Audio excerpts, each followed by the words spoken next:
සුබ දවසක් ඔයාලා හැමෝටම. මම අද ඔයාලත් එක්ක බෙදා ගන්න සූදානම් වෙන්නේ 2025 සාමාන්‍ය පෙළ විභාගයට එන්න පුළුවන් බුද්ධ ධර්මයේ විෂයට අදාළ අනිවාර්ය ප්‍රශ්න ටික. මුලින්ම කියන්න ඕනි ඔයා මගේ channel එකට අද අලුතෙන් අහම්බෙන් දැකලා ආව කෙනෙක් නම් අනිවාර්යෙන්ම මාව subscribe කරන්න.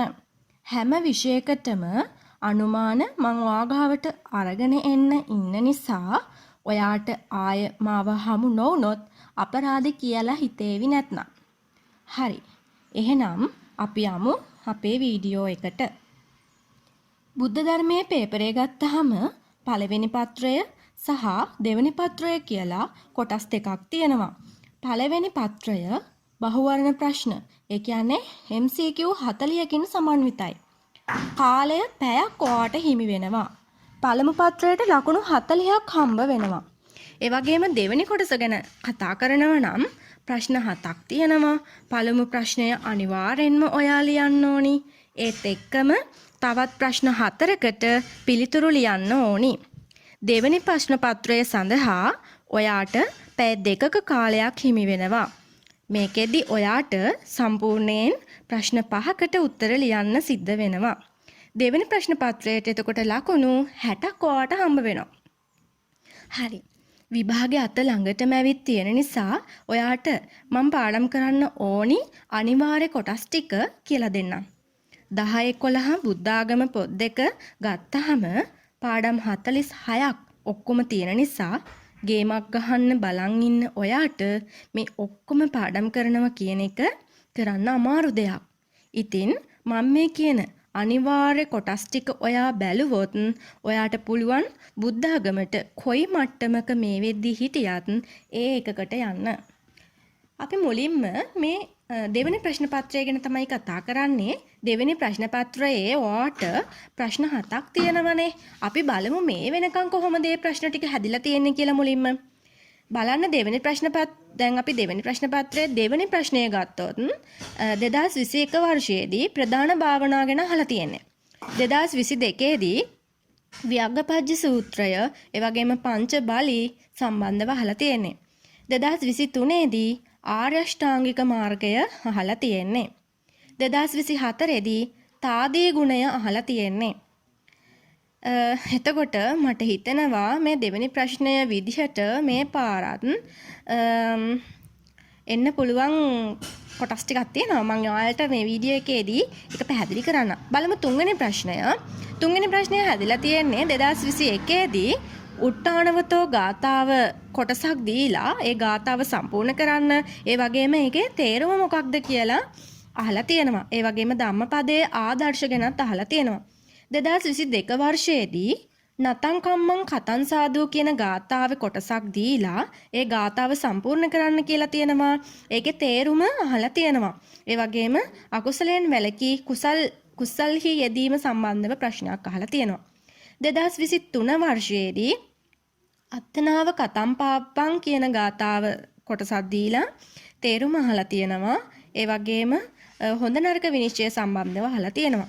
2024 දී චාරිත්‍ර වාරිත්‍ර සීලය නේද? චාරිත්‍ර වාරිත්‍ර සීලය සම්බන්ධව තමයි අහලා තියෙන්නේ. හතරවෙනි ප්‍රශ්නය හැදිලා තියෙන විදිහ බලමු. 2021 දී චේතනාහම් භික්ඛවේ කියන ගාථාව දීලා ඒකේ තේරුම අහලා තියෙනවා. කර්මය පිළිබඳව අහලා තියෙනවා. 2022 දී දසරාජ ධර්ම සතර සංග්‍රහ වස්තු ධාර්මික රාජ්‍ය පාලනය සම්බන්ධව අහලා තියෙනවා. 2023 දී පරාභව සූත්‍රය, මංගල සූත්‍රය, ඒ වගේම පුද්ගල පරිහානිය වැළැක්වීමට මංගල සූත්‍රය කොයි වගේ දෙයක්ද කරලා තියෙන්නේ වගේ නේද? අහලා තියෙන්නේ. 2024 දී පංච කම්මං කතං සාදු කියන ගාථාවේ කොටසක් දීලා ඒක සම්පූර්ණ කරන්න දීලා තේරුම අහලා තියෙනවා. ඒ වගේම දස කුසල් වැඩිම සම්බන්ධව අහලා තියෙනවා. පස්වෙනි ප්‍රශ්නය අහලා තියෙන පුතේ මෙන්න මේ විදිහට 2021 දී අමාවතුරේ කතුවරයා සම්බන්ධව අහලා තියෙනවා. ඒ වගේම පාදක වූ බුදු ගුණය මොකක්ද නේද? එහෙම අහලා තියෙන්නේ. ඒ වගේම 550 ජාතක කතා පොත බෞද්ධයන්ට කොහොමද පිටිවහලක් උනේ කියලා අහලා තියෙනවා. 2022 දී පංච නියාම ධර්ම අහලා තියෙනවා. කර්මය අහලා තියෙනවා. පටිච්ච සමුප්පාදය අහලා තියෙනවා. 2023 දී බුද්ධ ප්‍රතිමාවල ආසන දෙකක්, සඳකඩ පහන, බුද්ධ ප්‍රතිමා කලාව සම්බන්ධව අහලා තියෙන්නේ. 2024 දී චතුරාර්ය සත්‍ය අහලා තියෙනවා. ඔය ඉතින් මම මේ අහලා තියෙනවා කියන හැම එකම පුංචි නෝට් එකකුත් දාගන්න. එතකොට ඒවත් ඔයා බලාගත් මේ දැන් මේ පොඩ්ඩක් අර නෝට් කරගෙන යන්න මේවා තමයි ඇවිත් තියෙන්නේ කියලා. හරිද? 6 වෙනි ප්‍රශ්නය ගත්තොත් 2021 දී අහලා තියෙන්නේ තෙවන ධර්ම සංගායනාව. 2022 දී අහලා තියෙනවා දෙවන ධර්ම සංගායනාව. 2023 දී අහලා තියෙනවා පළමු ධර්ම සංගායනාව. 2024 දී අහලා තියෙනවා සතර අගති සම්බන්ධව. හරි. 7 වෙනි ප්‍රශ්නය ගත්තොත් 2021 දී වැලිවිට සරණංකර හිමි සම්බන්ධව අහලා තියෙන්නේ. ඒ වගේම ආරක්ක සම්පදා සම්මා වාචා වාහල් කඩ කියන එක තමයි අහලා තියෙන්නේ. මෙතනින් කොටස් දෙකක් තෝරගෙන ඔයා ලියන්න ඕනි. ඒ හතරෙන්ම දෙකයි ලියන්න ඕනි. එතකොට ඔයා මේ එකක් හරි පාඩම් කරගෙන තියෙනවා කියන්නේ වටිනවා. 2022 දී අහලා තියෙන්නේ රේරුකාණේ චන්ද්‍රවිමල හිමි, ඒ වගේම මෛත්‍රී භාවනාව, සම්මා ආජීව, බුද්ධ ප්‍රතිමාව. 2023 දී අහලා තියෙන්නේ දුටුගැමුණු රජු සම්බන්ධව ත්‍රිලක්ෂණය, වීර පාරමිතාව, මහනුවර චිත්‍ර කලාව. 2024 දී අහලා තියෙනවා අනගාരിക ධර්මපාලතුමා, ඒ වගේම දුමින්දාගමනය, විචිකිච්ඡා නීවරණය, වටදාගය. මේව තමයි අහලා තියෙන්නේ. ඉතින් දැන් ඔන්න 2025ට අපි එන්නයි හදන්නේ. ඔයාලට පැහැදිලි වෙනවා ඇති මේ වෙනකොටත් 2025 වර්ෂයේදී නිකන් අර කරකවලා අතහැරියා වගේ මේකේ ප්‍රශ්නය. මොකද එකකට එකක් වෙනස්. හරියටම ගෙස් කළා කියන්න අපහසුයි. මෙන්න මේකමයි එන්නේ කියලා මේ ප්‍රශ්න හදලා තියෙන්නේ. අර ගිය අවුරුද්දේ આવොත් මේ අවුරුද්දේ ඒ ටික එන්නේ නෑ පුතේ. ඒතකොට අර මං කියපු කොටස් ටිකෙන් මේ ලියන ප්‍රශ්න වල දෙවෙනි ප්‍රශ්න පත්‍රයට එන්නේ නැහැ. හැබැයි පළවෙනි ප්‍රශ්න පත්‍රයට නම් අනිවාර්යයෙන්ම මේවා එනවා. හරි.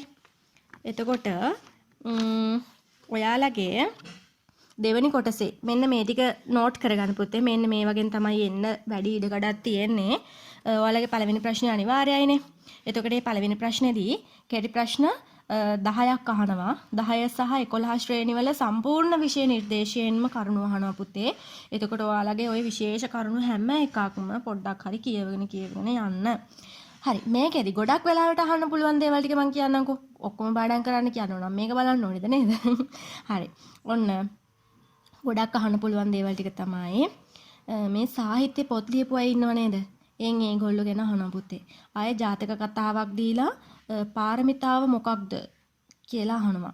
ඒ වගේම තමයි විහාරස්ථාන සම්බන්ධව, කියන්නේ විහාරස්ථානවල අංග සම්බන්ධව අහනවා. චතුරාර්ය සත්‍ය කියන එක අහනවා. හරිද? එතකොට දෙවෙනි ප්‍රශ්නය සහ තුන්වෙනි ප්‍රශ්නය ගත්තොත් සූත්‍ර සහ භාවනාශ්‍රිතව තමයි අහන්නේ. මෙතනදී තම සමාජ ජීවිතය සාර්ථක කරගන්න හැටි සම්බන්ධව මේ සූත්‍ර ආශ්‍රය කරගෙන අපිට පොඩි විස්තරයක් කරන්න එයි. ඒක නිසා ඔයා අනිවාර්යෙන්ම අපිට තියෙන මොකක්ද අර වියංග පජ්ජ සූත්‍රය, සිංහාලෝවාද සූත්‍රය, මංගල සූත්‍රය, පරාභව සූත්‍රය කියන සූත්‍ර හතරම බලා ගන්න. ඒ වගේම තමයි භාවනාව හා ආර්ය අෂ්ටාංගික මාර්ගය බලා ගන්න. මේව නම් ලේසි නේද? භාවනාව මොකද්ද? ආර්ය අෂ්ටාංගික මාර්ගය එහෙම පාඩන්නේ නේද? ඒව බලා ගන්න. ඒ වගේම ඊගාවට අපිට අහන්න පුළුවන් පුතේ මෙන්න මේ ධම්මපද ගාතාවක් දීලා ඒක සම්පූර්ණ කරන්න සහ තේරුම. ඉතින් ඔයාලගේ පොතේ තියෙන ධම්මපද ගාතා ඔක්කොම ටික ඔයාලට පාඩම් කරගෙන තියාගන්න සිද්ධ වෙනවා. ඔයාලට මම පොඩි දෙයක් කියන්නම්. ධම්මපද ගාථා ගත්තොත් මේ වෙනකන් අහලා තියෙන ධම්මපද ගාථා එන එකක් නැති වෙයි. ඉතින් ඊටු ටික ඔයා බලා ගන්න.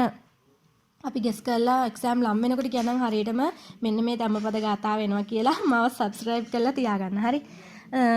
එතකොට ධම්මපද ගාථාවක් එනවම තමයි ඊගාවට ගත්තොත් කර්මය, පංච නියාම, චතුරාර්ය සත්‍ය, පටිච්ච සමුප්පාදය බලා ගන්න. ඊගාවට ධර්ම සංගායනා ගැන අහනවා පුතේ. පළමුවෙනි, දෙවෙනි, තුන්වෙනි ධර්ම සංගායනා බලා ගන්න. මට හිතෙනවා මේ පාර තුන්වෙනි ධර්ම සංගායනාව ඔයගොල්ලන්ට එයි කියලා. ඒකට වැඩි අවධානයක් දෙන්න. අනික් ඒවත් බලා ගන්න. හරිද?